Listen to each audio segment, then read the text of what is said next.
Fatiha began with an individual concern. Alhamdulillah. Hamd is done by a group, or is it felt in the heart? Is it felt in the heart? Even if you do hamd as a group, you have to feel it in your heart individually. Will Allah judge the hamd collectively or individually? Individually.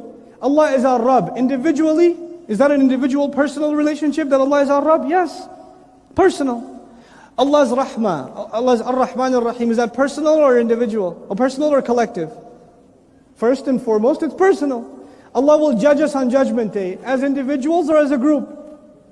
كُلُّهُمْ آتِهِ يَوْمَ الْقِيَامَةِ فَرْدًا. Everybody will come to Allah, one person at a time. One person at a time. Everything about the beginning of the Fatiha is individual. And when you get to the end of the Fatiha, it is balanced with the collective. إِيَّاكَ نَعْبُدُ وَإِيَّاكَ نَسْتَعِينُ اهْدِنَا الصِّرَاطَ الْمُسْتَقِيمَ. Everything becomes collective. And the Quran itself is balanced. The Quran itself is balanced. This is the first surah. What's the last surah? In the whole Quran, what's the last surah at the end? Surah Al-Nas.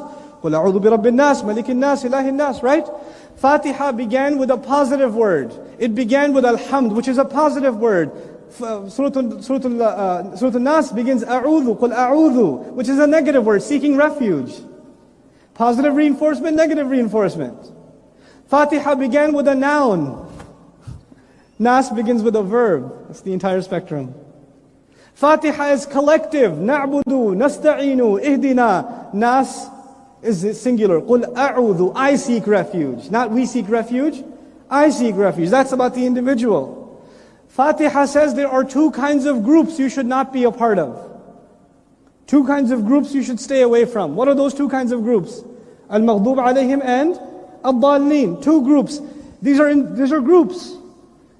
If you go to Surah Al-Nas, there are also two kinds of evil influences, but they're individual evil influences. الَّذِي يُوَسْوِسُ فِي صُدُورِ النَّاسِ مِنَ الْجِنَّةِ وَالنَّاسِ. Two groups over there. Subhanallah. Everything's, and now, wait. قُلْ أَعُوذُ بِي, finish it. قُلْ أَعُوذُ بِي رَبِّ النَّاسِ الْحَمْدُ لِلَّهِ رَبِّ الْعَالَمِينَ رَبِّ النَّاسِ رَبِّ الْعَالَمِينَ. He says, Malikin Nas. Malikin Nas. What do we read in Fatiha? Maliki Yawmiddin. He says, Ilahin Nas. Ilah, by the way, means the one you worship. What do we say? Iyaka na'budu. The entire thing is balanced. The entire thing is balanced. This is Fatiha, guys. That's Fatiha. The Fatiha by itself is enough. This is the last thing I'm sharing. No more breaks, sorry. I just need 10 minutes for this last one. This is the last thing I'm sharing with you about the Fatiha. The ultimate balance. So all of these balances are incredible to me. But this one tops them all. Over and above all of them. You know, I want to talk to you about 4 kinds of conflicts. There are 4 kinds of conflicts. Wars. 4 kinds of wars. 4 kinds of battles and conflicts. The first battle is between my body and my soul. My heart that wants to turn to Allah, and the heart that wants things from this world. There's a battle inside me. There's a battle inside you too. There's not one of us that does not have this battle. There's a spiritual thirst and there's a material thirst. There's a desire for the beauty of Jannah, but there's also a desire for beauty of this world. You can't fight it. It's there. And there's a conflict between those two. That's the first battle. The second battle is between men and women. Men and women. They have to live with each other, but they also hate each other. It's a love-hate relationship. It's a constant struggle. What are the rights of men? What are the rights of women? If you let women decide what the rights of women are, they will end up oppressing men. If you let men decide what the rights of men are and women are, they will end up oppressing women. It's a constant battle. It's a constant battle. I'll give you an example. You know a divorce court? If the divorce court judge is a man who just went through a divorce, and he has a case in front of him, guess what? You better not be a woman in front of him. Because you're going to get some... You understand? Because he's biased. At the end of the day, he's a man. And he can't think like a woman. And if the divorce court judge is a woman, and she just went through a divorce, you better not be a man in front of her, because she's going to tear you apart. You understand? We can't help but be who we are. We're limited in our perspective. So there's a conflict, the social conflict between the rights of men and the responsibilities of men, and the rights of women and the responsibilities of women. That's the second conflict. The first conflict was what? What was the first conflict? Body and soul. Second conflict, men and women. Third conflict is between capital and labor. The third conflict is between the boss and the worker. The boss says you should work more and you should get paid less. The employee says I should work less and I should get paid more. They want the opposite things. The boss says you should have more time on and less time off. The employee says I should have more time off and less time on. They're on the opposite, and there's a constant struggle. That's why you have labor rights. That's why you have minimum wage. That's why you have unions. You have these things in the world because there's a conflict between capital and labor. What was the first conflict? Body and soul. Second conflict, man and woman. Third conflict, boss and employee. Last conflict, government and people. Doesn't matter where you are in the world. A government will want more taxes. It will want more authority. It will want more control. And the people will want more freedom. If you let the government decide everything, it'll become a dictatorship. If you let the people decide everything, it'll become chaos. There has to be a balance.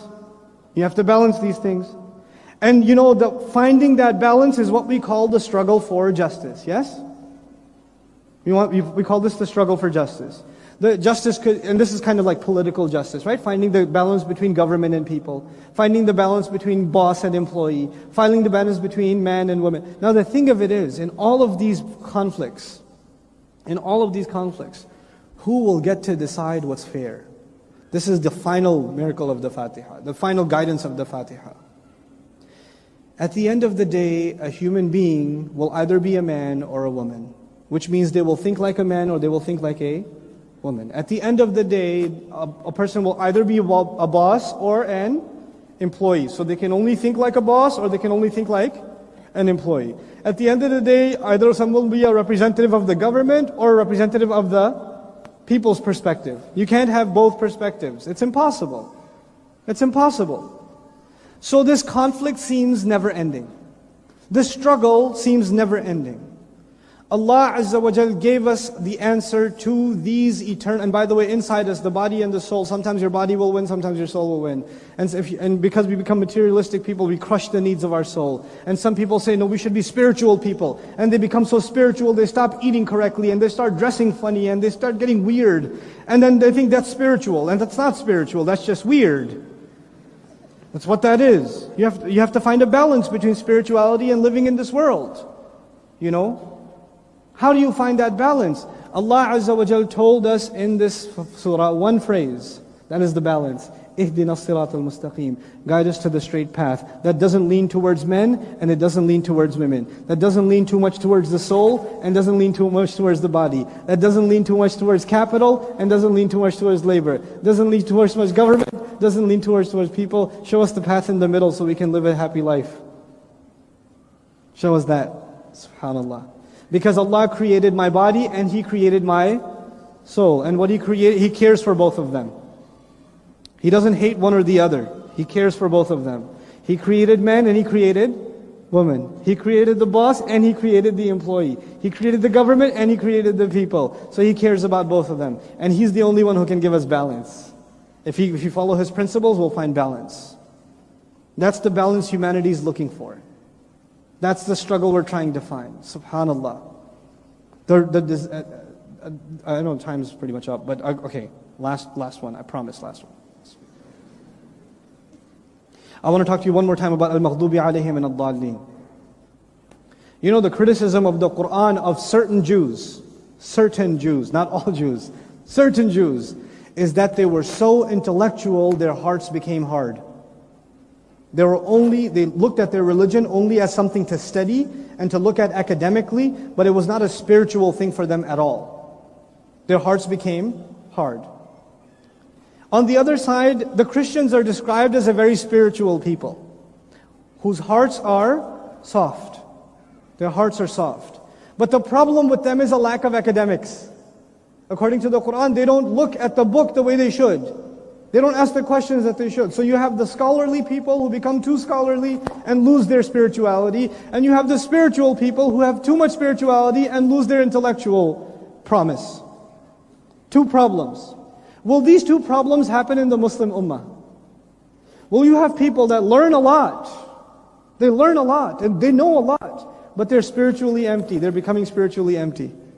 And will you have people that are spiritually very concerned but know almost nothing about the deen? Will that happen? Sure. You're going to find the conflict between knowledge, intellectual growth, and spirituality. The Fatiha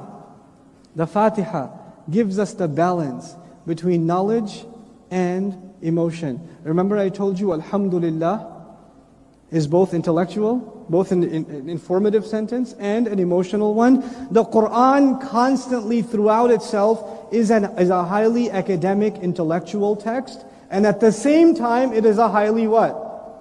Spiritual text. What other book is going to balance intellectual, philosophical wisdom with spirituality? Which book will do that? Which book can some scholar read and do a PhD on one surah and not be done?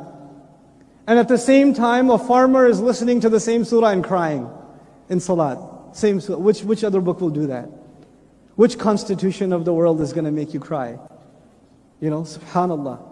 The balance between spirituality and intellectualism found inside this one book. Subhanallah. Balance after balance after balance after balance after balance. That is the Fatiha.